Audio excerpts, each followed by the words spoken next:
시작할까요? 네. 모두의 우대입니다. 안녕하세요. 저희가 오늘은 긴긴 밤을 보고 왔습니다. 그렇습니다.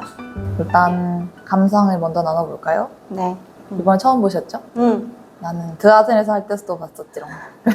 책도 읽었잖아. 저는 그 책을 원래 되게 좋아했어요. 사람들이 책 추천해달라고 했을 때 제일 먼저 추천해주는 내가 가지고 있는 독서 리스트 중에는 제일 좋아하는 책이에요. 그래서 뮤지컬이 나왔다고 했을 때도 너무 기뻤고, 이 공연을 보면서도 느꼈던 것은, 물론 공연 자체도 굉장히 훌륭하게 만들었어요. 이따 얘기를 할 거지만 그 텍스트를 공연으로 옮기는 그 과정들도 굉장히 좋았는데 이 원작 자체의 에너지가 너무 있는 작품이어서, 그래서 사실은 어떻게 만들었어도 안 좋을 수는 없었을 것 같아요. 이것이 저의 첫 번째 감상입니다. 저는 책도 추천은 많이 받았는데 이게 진짜 명작인 만큼 인기가 너무 많아서 그런지 늘 이미 대출 중 예약도 꽉 차 있고 전자책도 없어요. 그래서 책도 못 읽어봤고 공연도 처음 봤는데 진짜 명작이에요.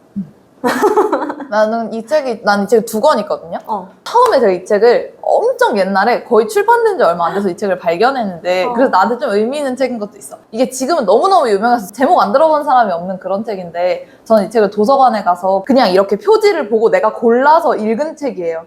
그래서 뭔가 내가 발굴해낸 것 같은? 물론 이미 좋은 책이니까 도서관에 있었겠지만 그래서 내가 막 발견해낸 것 같은? 그래서 그 책을 도서관에서 읽고 너무 좋아서 바로 구매하고 나중에 큰 글자 도서 나왔을 때 그걸 또 사서 집에 책이 2권 있거든요. 그리고 사파 같은 것도 너무 예쁘잖아요.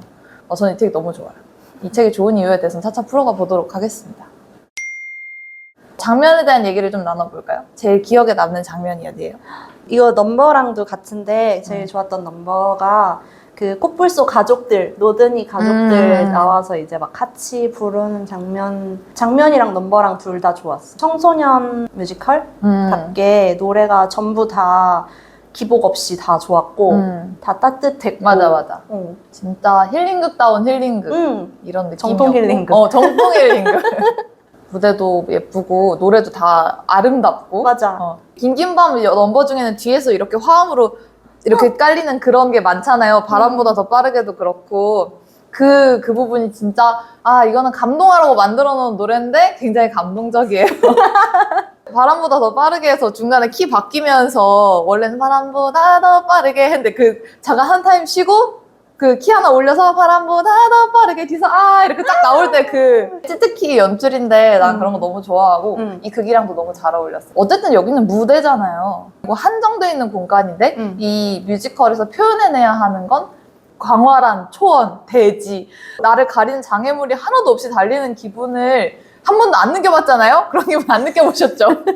저희는 아파트 숲에서 살아가지고 그런 자유를 이제 음악으로 표현해내고 조명으로 표현해내고, 그래서 관객들도 그 자유를 느낄 수 있게 하는 거. 이게 연출적으로 되게 좋았는데 이런 효과를 낼 수 있었던 것 중에 하나가 그 음악이었던 것 같아요. 맞아. 그 공간 얘기해서 생각난 건데 중간에 동물원에서 그 앙가부가 뱅글뱅글 도는 그 장면 있잖아. 그것도 그 한정된 무대에서 또 반을 나눠서 그 한정된 공간을 써서 더 나까지 막 답답해지고 그런 느낌을 받았어. 이게 만약에 똑같이 그 정사각형 모양으로 그 우리를 만들어놨어도 관객들이 보기 좋게 가운데에다 만들어놨으면 그게 불편하다는 생각을 안 했을 텐데 맞아. 그게 처음에는 무대 오른쪽에 치우쳐져 있다가 과거 회상 장면 이후에는 왼쪽 이렇게 딱 반을 나눠서 거기를 못 넘어오는 느낌을 줘서 우리 시선에도 뭔가 불편함이 있으니까 맞아. 그 동물원의 느낌도 진짜 잘 살렸어. 공간적인 그런 연출이 진짜 재밌고 잘 돼 있는 작품인 것 같아요.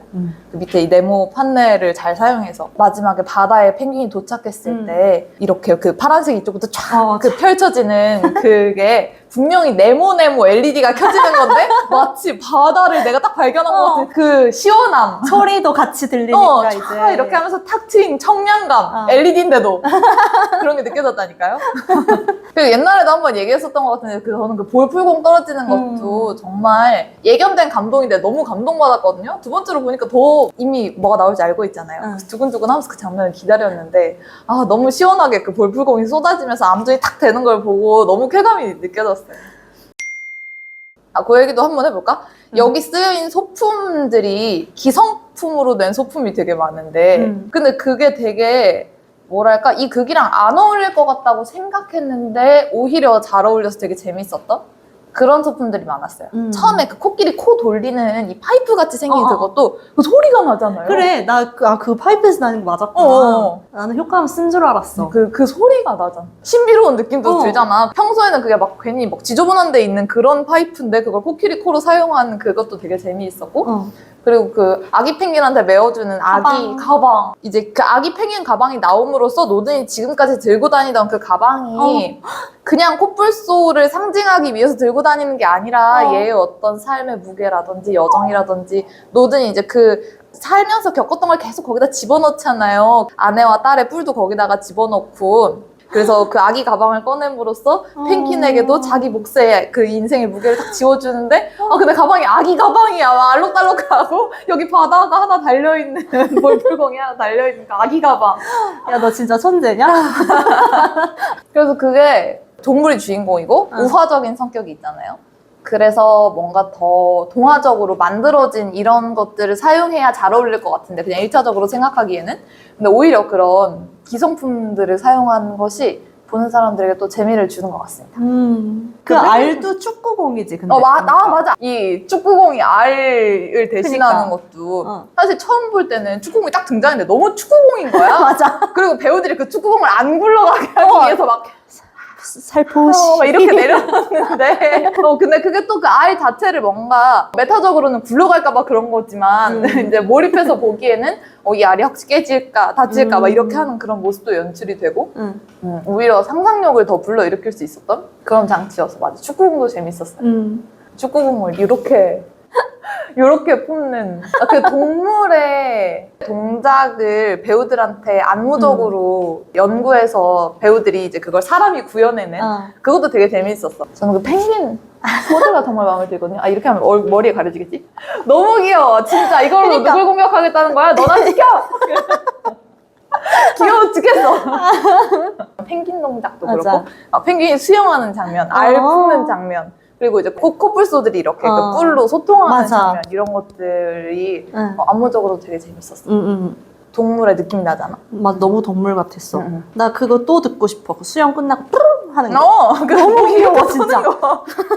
진짜 펭귄 아니야? 진짜. 너무 귀여워. 진짜 귀여워. 전 지난번에 드라센에서 했을 때는 이정아 배우가 하는 걸 봤어요. 그 이솝 이야기에서 봤지. 이정아 배우 몸을 되게 잘 쓴다. 그래? 춤을 되게 잘 추고 그분 진짜 펭귄처럼 움직여. 계속 상시 펭귄처럼 움직여. 상시 펭귄. 그리고 저는 이 원작 책을 진짜 좋아하는데 이 책에 대한 내가 좋아하는 그 마음을 좀 표현해보자면 나한테는 어린 왕자 같은 그런 책이에요. 제가 이 책을 여러 번 읽었는데 나도 읽을 때마다 와닿는 부분이 다르고 그리고 제가 이 긴긴 밤을 어른이 읽은 후기도 들어봤고 아이들이 읽은 후기를 들어봤거든요. 정말 다양한 연령대의 사람들이 이 책을 읽고 자기만의 감동을 받아요. 그리고 여러 가지 주제를 느껴요. 여러 가지 주제에 대해 생각할 수 있어요. 그래서 예를 들면 제가 10살짜리 아기가 이 긴긴 밤이라는 책을 읽고 독후감을 쓴 걸 읽어본 적이 있는데 인간이 동물한테 얼마나 나쁘게 대하는지 그래서 동물원에 대한 얘기, 그 뿔을 잘 나가는 사람들에 대한 얘기 아니면 전쟁 때문에 그 동물원에 있는 동물들이 죽은 얘기 이런 것들을 썼어요. 우리 뮤지컬은 안 나왔는데 책에는 그 치쿠랑 노든이 도망갈 때 둘은 이제 폭탄이 우연히 거기 떨어져서 이제 살아남은 우리가 부서져 살아남은 애들인데 우리가 안 부서진 애들은 그냥 거기 갇혀서 죽는 거잖아요. 그 우리 안에 갇혀 있는 뭐 원숭이나 다른 동물들이랑 이렇게 눈을 맞추는 장면이거든요. 근데 걔네까지 구해줄 여력은 없어서 그냥 서로를 바라보기만 하고 떠나가는 이제 이런 장면이 있어요. 그래서 뭔가 사람들이 동물에게 참 나쁘게 대한다 이런 감상을 느꼈고 또 어른이 이제 제 친구 중에 하나는 이 책의 주제에 대해서 뭐라고 이야기를 했냐면 내가 얼마나 사랑받고 태어났는지가 느껴진다 이런 얘기를 했어요. 그 펭귄한테 이입을 했던 거죠.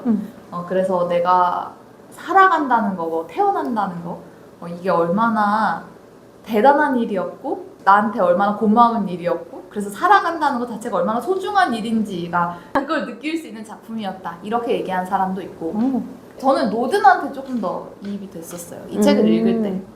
전 노든이라는 캐릭터가 가지고 있는 삶의 무게라든지 그 노든이 겪어왔던 과정이라든지 그거를 노든이 담담하게 풀어가는 그 표현이 좀 올드하지만 인생의 애환이랄까? 그런 것들이 나한테는 좀 크게 와닿았었고 어. 원작과 이 뮤지컬의 차이점이라고 내가 제일 크게 느꼈던 것 중에 하나는 이 원작은 문장이 짧고 간결하고 그리고 감정에 대한 묘사가 별로 없어요. 근데 이 책 읽으면 되게 슬프거든요. 이 책에서 서술자로 등장하는 펭귄이나 노드는 우리가 흔히 생각하는 막 울거나 막 슬퍼하거나 절망하거나 이런 장면이 하나도 없어요. 굉장히 담백하게 서술한단 말이에요. 우리 사람들이 느끼는 거에 막 가족을 잃어서 물론 슬프겠지? 근데 막 울고 이렇게 하지 않잖아요. 동물은 그냥 살아가잖아요. 그냥 살아가는 거. 슬픔을 간직한 채로 살아가는 거. 뭔가 그런 담백한 서술에서 느껴지는 슬픔 같은 게 있었거든요. 이 책은 그런 게 굉장히 잘 쓴 부분이라고 생각하는데 이제 뮤지컬은 그렇게 담담하게 표현할 수는 없지. 왜냐하면 일단 관객이 보기에 100분 안에 기승전결이 있어야 하고 그리고 이제 사람이 이걸 연기하는 걸 보여주는 거니까 그래서 이 책에서는 서술자는 글로는 그냥 노드는 이렇게 했다, 펭귄은 이렇게 했다고 나오지만 그 안에서 얼마나 그 폭풍 같은 소용돌이가 마음 안에 있었는지를 꺼내서 보여주는 것 같은 그래서 뮤지컬이 조금 더 친절하다고 느꼈고 그래서 뮤지컬은 이거는 보면 안 울기 어려울걸요? 손수건 가져오세요. 그렇는데. 진짜? 저는 지금 샌드위치로 갈아줘서 안 보이겠지만 너무 많이 울어서 지금 눈이 한 3분의 2쯤밖에 안 떠졌거든요. 어쨌든 정리를 하자면 이 책에 보이는 대로 서술되어 있는 풍경들을 뮤지컬은 우리한테 노래로 그리고 배우들의 연기로 바로 느끼게 해주는 그래서 책 보신 분들은 뮤지컬도 꼭 봤으면 좋겠고 뮤지컬 본 사람들은 반대로 책으로도 꼭 봤으면 좋겠어요. 그 책의 텍스트로만 적혀 있는 것에서 나만의 감동을 찾아내는 게 또 재미가 있거든요. 그 마지막에 얘가 바다에 도착했을 때 또 무대에서는 막 쏴 하는 소리와 막 볼풀공과 막 파란 좀 이런 걸로 보여주지만 책에서는 그냥 펭귄이 바다에 도착했다고만 얘기하고 그리고 마지막에 사파가 나오는데 파도에 펭귄 발자국이 이렇게 찍혀있는 그러니까 얘가 모래사장에서 바다로 걸어 들어간 것을 보여주는 그냥 그것만 딱 보여줘요. 뮤지컬은 애들이 꼭 봤으면 좋겠고 이 책을 읽은 애들은 뮤지컬 보면 되게 좋아할 것 같아요. 어른들은 책을 읽기를 꼭 추천하는데 뮤지컬에서 이 책을 전체를 다룰 수 없기 때문에 빠진 문장이라든지 이 작가의 서술이라든지 이런 것들이 좀 있거든요. 그래서 책을 꼭 읽어보셨으면 좋겠고 예를 들면 저는 이 책 읽을 때 되게 좋았던 표현 중에 하나가 그 노든이 코끼리 고아원에서 나오기를 결정하잖아요. 이제 코끼리들은 코끼리 고아원에서 나오기를 스스로 결정해요. 뮤지컬은 여기까지만 나왔는데 이 작가는 몇 줄 더 서술해줬어요. 그게 뭐냐면 이제 인간들이 부상당한 코끼리가 다 나아서 자연에 돌아갈 수 있겠다는 판단이 들면 코끼리한테 선택권을 주는데 사실 인간은 코끼리가 그걸 선택할 수 있을 거라고 생각하지 않아요. 우리는 인간 중심의 사고를 하니까. 그래서 코끼리를 데려다가 코끼리를 막 괴롭히는 거야. 총소리를 들려주고 코끼리를 막 찔러. 그래서 인간한테 나쁜 일을 당한 기억을 코끼리한테 심어준 다음에 그 다음에 다시 얘를 코끼리 고아원으로 데려가서 그 예전에 했던 것처럼 똑같이 풀을 주고 잘해줘요. 근데 코끼리가 이 이전의 기억 때문에 인간을 피해? 그럼 얘는 자연에 나갈 준비가 된 거야. 그래서 그 코끼리는 내보내. 근데 그렇게 총소리를 들었는데도 인간한테 다가와? 그럼 얘는 자연에 나가면 죽는 코끼리잖아? 그러니까 고아원 밖으로 못 나가게 해. 이런 설명이 나오고 노드는 그 인간이 다시 돌아와서 얘한테 잘해줬을 때 그냥 인간을 피하기를 선택한 것으로 서술이 나와요. 코끼리 같은 동물 굉장히 지혜롭다고 하잖아요. 그리고 많은 생각을 하고 많은 감정을 느낀다고 하잖아요. 그럼에도 인간이 동물들을 얼마나 인간 중심적으로 동물은 짐승이라고 생각하고 있는지 이런 것들에 대한 서술이 제가 지금 설명한 것보다 더 짧게 나오거든요. 제가 길게 설명한 거예요. 굉장히 간결하게 나오는데 그 안에서 인간들한테 주는 깨달음이라든지 작가의 통찰력이라든지 이런 게 재미있는 문장이 여기저기 많이 숨어 있어요. 그래서 책을 꼭 읽어보시기를 추천드립니다. 아쉬운 점이라기에는 그냥 뮤지컬적으로는 이렇게 할 수밖에 없는 그런 장치이긴 한데 근데 오히려 또 애기들이 이걸 많이 봤으면 좋겠는 이유 중에 하나기도 해요. 우리는 뮤지컬을 겁나 많이 봤기 때문에 조명 색깔만 바뀌어도 사실 조명 안 바뀌고 배우가 뒤를 돌기만 해도 알아요. 맞아. 쟨 죽었구나. 그 무대적인 그런 걸 뭐라고 할까? 무대적 허용? 아니면 허용? 뮤지컬적 표현 방법? 드라마에서처럼 실제로 이렇게 하는 걸 보여줄 수 없기 때문에 뮤지컬에서는 맨날 그냥 이렇게 이렇게 하면 죽은 거잖아요. 다들 아시죠? 이 극에도 죽은 동물들이 많이 나오기 때문에 그런 연출이 몇 번 쓰여요. 그냥 노래가 나오다가 갑자기 뚝 끊기고 조명 색깔이 딱 바뀌고 배우들이 갑자기 스르륵 일어서 나가. 근데 이게 이 책에서는 쟤도 바뀌었어 조명이.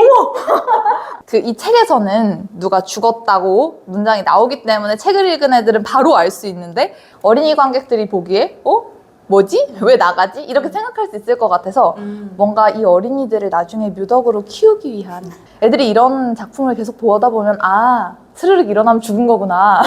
이 뮤지컬적 문법을 아이들에게 학습시키기에도 좋은 작품이 아닌가. 특히 안가부가 죽는 부분은 안가부가 뭐 때문에 죽었는지에 대한 설명이 나중에 나오잖아요. 이것도 이 책이랑 뮤지컬의 다른 점은 책은 이게 이야기가 시간 순서대로 써 있거든요. 공연은 얘가 그 펭귄이 만나는 장면이 앞에 나오고 그리고 안가부를 만나는 것도 사실은 꽤나 뒤에 있었던 일인데 안가부를 만난 얘기가 나오고 다시 전으로 돌아가서 아내와 아이가 있었던 때가 나오고 막 이렇게 왔다 갔다 하잖아요. 그리고 안가부가 그 코 뿔 때문에 죽었다는 이야기도 나중에 얘가 이랬었어 이렇게 서술을 해줘서 그런 부분은 조금 더 복잡하다? 근데 그런 게 뮤지컬은 계속 시간 순서대로 이야기가 흘러가면 좀 지루하니까 괜찮은 변형이었다고 생각합니다. 그래서 이 뮤지컬을 본 감상과 지금까지 했던 얘기를 정리해서 한마디 해주시죠. 되게 부드러운 뮤지컬이라고 생각했어. 처음에 그 주의사항에 총소리나 폭발음이 들릴 수도 있다고 생각했을 때 그냥 우리 들리는 그냥 팡 하면서 되게 날카로운 성장을 생각했는데 생각보다 그 왜 소음기 장착하고 맞아. 되게 그 소리. 포탄 소리, 전쟁 소리도 되게 뭉개서 맞아. 효과음이 나오거든요. 이거 굉장히 친절한 뮤지컬이에요. 그래서 너무 좋았어. 박수. 이거는 관객에 대한 배려거든요. 왜냐면 저희가 얼마 전에 보고 왔던 네, 정말 총을 쏠 때마다 고막이 찢어질 것 같았거든요. 얘기는 안 할게요. 어린이 관객들이 보러 올 생각과 그리고 이 극을 통해서 전달하고 싶은 메시지가 분명히 있기 때문에 이 극을 보는 사람들이 어떤 감상을 느끼고 갔으면 좋겠다 하는 그것까지를 굉장히 친절하게 챙긴 그런 극이었어서 관객하면서 기분이 되게 좋았어요. 전혀 지루한 구석이 없는 힐링극이거든요. 힐링극이 많지만 처음부터 끝까지 지루한 구석이 없는 힐링극은 많지 않고 굉장히 만들기 어려운 거라고 생각해요. 자극적인 얘기를 하지 않는데도 계속 재미가 있는 그런데 이 작품은 그런 걸 해낸 그래서 굉장히 좋은 힐링극이고 원작도 뮤지컬도 굉장히 신경 써서 만들었고 우리에게 분명히 하고 싶은 이야기가 있는 그런 작품이라고 생각합니다. 그렇습니다. 자, 매우 추천하고요. 제가 너무 좋아하는 작품을 보여주신 라이브러리 컴퍼니에게 감사합니다. 감사합니다. 박수 칠까요? 되게 조용히 온다. 조용히 잘 울지. 제가 이거 완전 딴 얘기인데 오랫동안 관객 생활을 하면서 터득한 나만의 비결이 있는데 콧물을 안 흘리고 눈물만 흘릴 수 있는 방법을 제가 알고 있어요. 근데 이거 말로 설명하기 좀 어려운데 어쨌든 훈련하면 됩니다. 나중에 제가 잘 정리해서 한번 꿀팁 전수하는 영상을 올릴게요.